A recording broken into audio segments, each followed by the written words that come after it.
أعوذ بالله من الشيطان الرجيم بسم الله الرحمن الرحيم السلام عليكم ورحمة الله وبركاته الحمد لله رب العالمين الحمد لله الذي أنعم بنعمة الإيمان والإسلام بهما تتم الصالحات أشهد أن لا إله إلا الله وحده لا شريك له وأشهد أن محمدا عبده ورسوله لا نبي بعد اللهم صل وسلم وبارك على هذا النبي الكريم اللهم صل على محمد وعلى آل محمد في العالمين إنك حميد مجيد يا أيها الناس اتقوا ربكم الذي خلقكم من نفس واحدة وخلق منها زوجها وبث منهما رجالا كثيرا ونساء واتقوا الله الذي تساءلون به والأرحام إن الله كان عليكم رقيبا.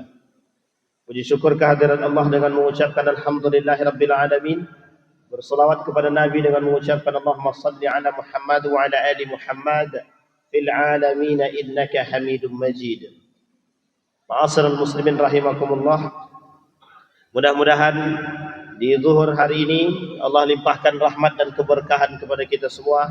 InsyaAllah kita semua yang hadir husnul khatimah. Wa qala Nabi SAW dalam hal ini saya menyampaikan satu hadis daripada baginda Nabi Muhammad SAW menjadi pengingat bagi kita semua.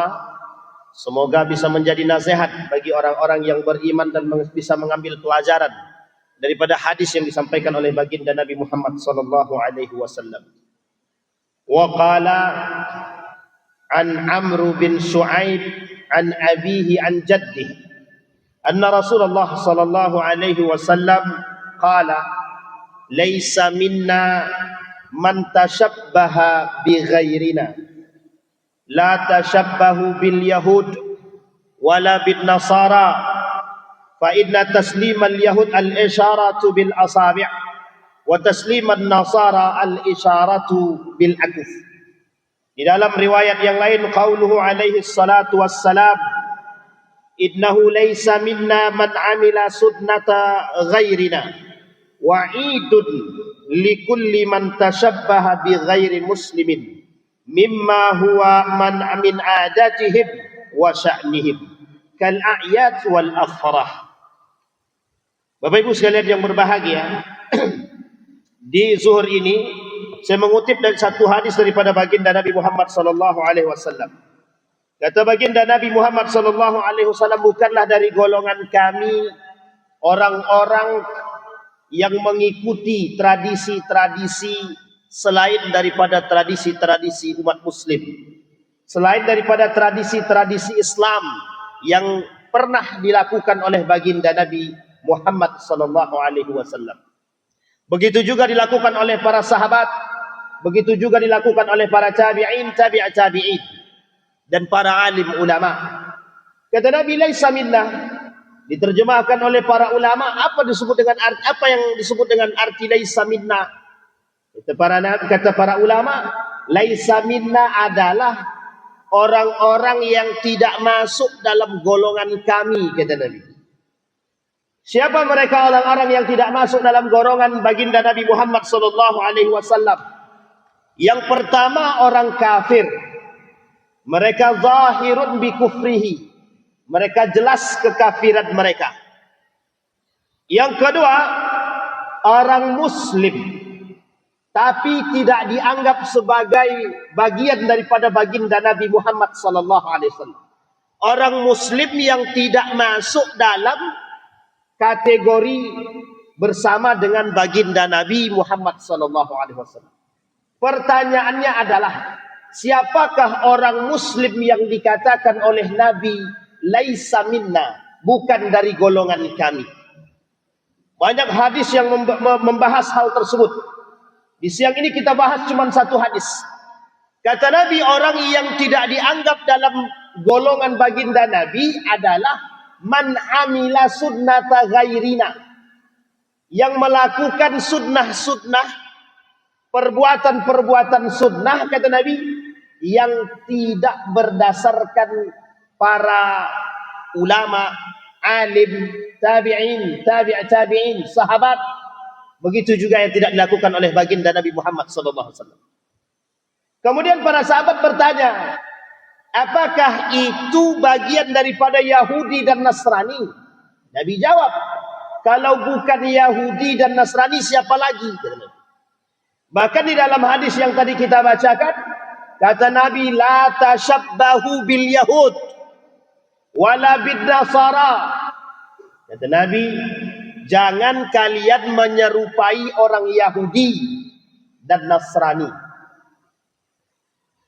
Mengapa Nabi melarang at-tashabbuh dengan orang Yahudi dan Nasrani?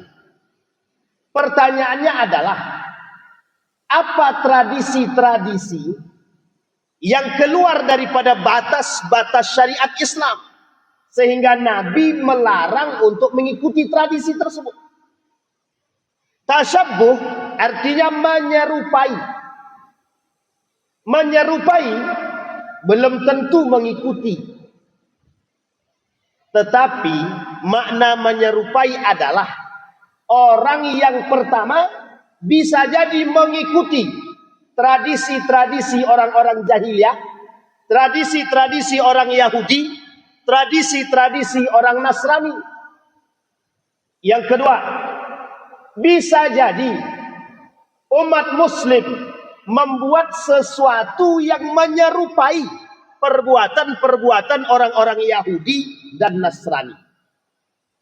Di dalam riwayat yang lain, Nabi mengatakan, sahabat bertanya kepada Nabi, apakah itu Persia dan Rom? Nabi jawab, kalau bukan mereka, siapa lagi? Maka setidaknya kata Nabi, dalam riwayat hadis ini, dan kedua-dua hadis tersebut sahih, setidaknya ada 4 yang Nabi larang untuk diikuti.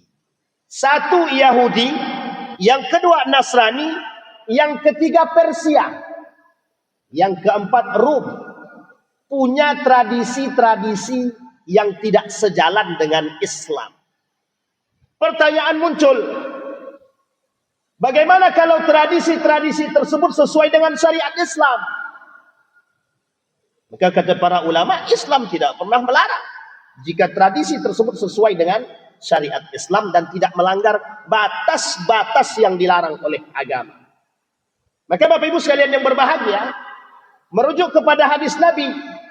Dalam hadis ini ada 2. 1 sunnata ghairina.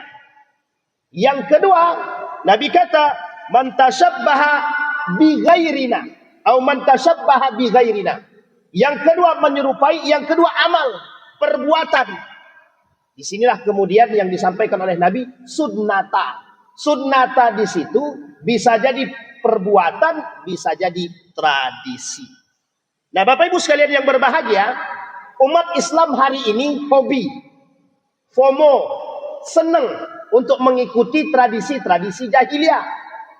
Senang mengikuti tradisi-tradisi orang-orang kafir.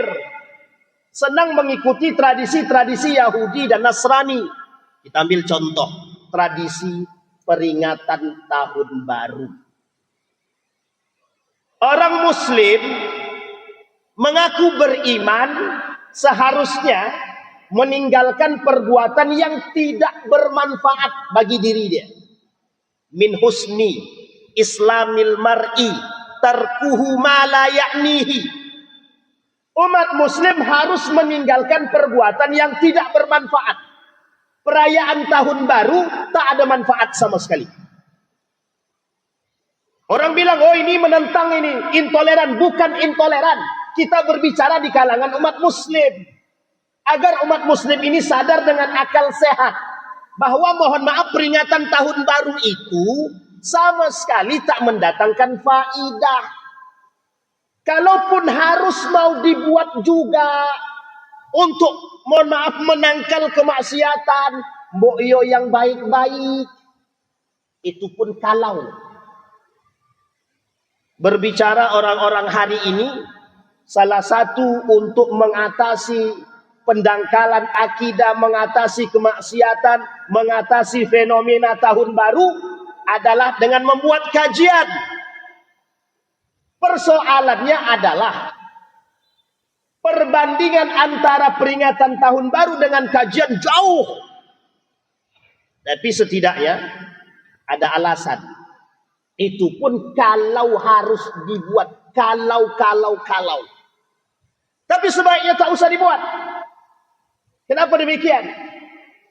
Kata Imam Ahmad ibn Hanbal itu, mazhabnya Hambali, mengatakan orang-orang yang melakukan atau memperingati tahun baru dengan model yang mereka lakukan tasyabbaha bil kufar, menyerupai perbuatan-perbuatan orang kafir. Dalam hal ini itu tidak menyerupai tapi mengikuti. Karena yang pertama sekali memperingati tahun baru miladiyah ini paus, bukan muslim, bukan orang Islam. Ini perlu dipahami. Itu yang pertama. Tradisi yang kedua yang kita lihat di dalam perayaan tahun baru, menggunakan mercon yang sama sekali tak ada manfaat. Tak ada manfaat. Kita dibuat seperti orang yang, mohon maaf, hilang akal sehat, berkumpul di satu tempat, melihat mercon meletus, setelah meletus kita pulang. Logikanya tak sampai. Di mana Islam mengatakan itu perbuatan yang baik? Tak ada. Karena kita menghabiskan waktu sia-sia. Kadang 2 jam, kadang 1 jam, kadang 3 jam. Kita hanya untuk ngantri melihat mercon meletus. Yang kedua. Yang ketiga, terkadang tradisi ini dibarengi dengan trompet untuk menunjukkan tahun baru.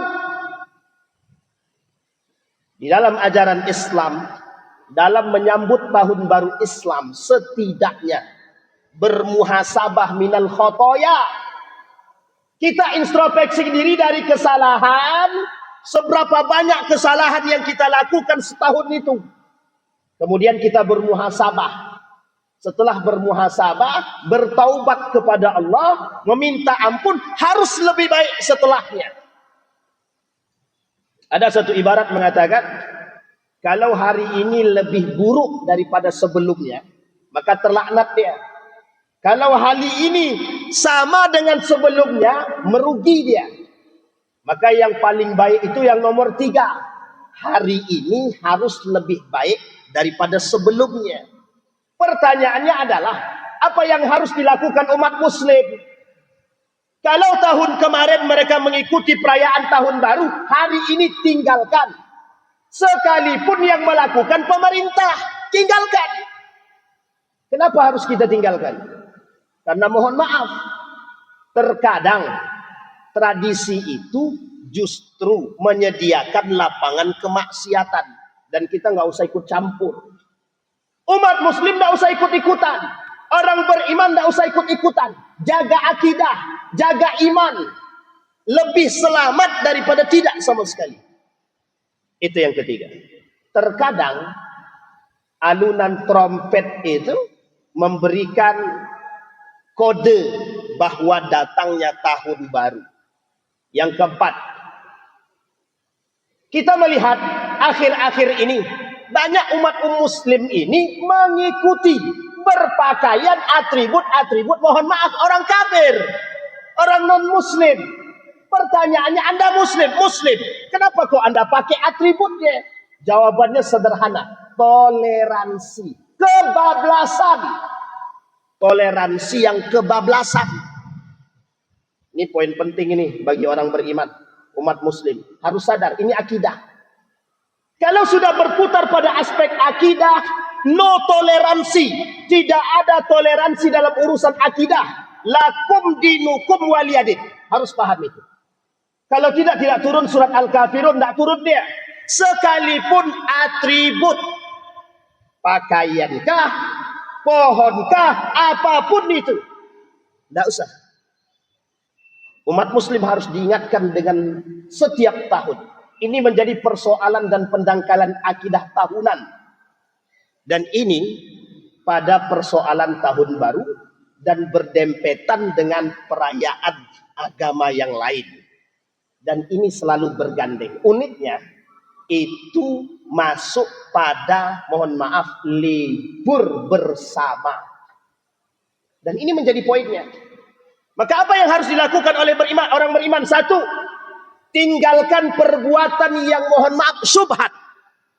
Yang kedua, buatlah perbuatan yang bermanfaat, tinggalkan yang tidak bermanfaat. Yang ketiga, jaga akidah di tengah kemelut. Jaga akidah di tengah pusaran pendangkalan akidah yang berlebihan. Yang keempat, kuatkan ketakwaan, istiqamah dalam menjalankan kebaikan. Insya Allah kita terjaga dari subhat, bid'ah, khurafat, kesyirikan yang melakukan atau yang membuat kita dangkal akidah kita, sehingga rusak akidah kita, rusak agama kita, rusak iman kita. Insya Allah, mudah-mudahan Allah jaga kita semua. Fa'tabiru ya ulil absar la'allakum tuflihun. Assalamualaikum.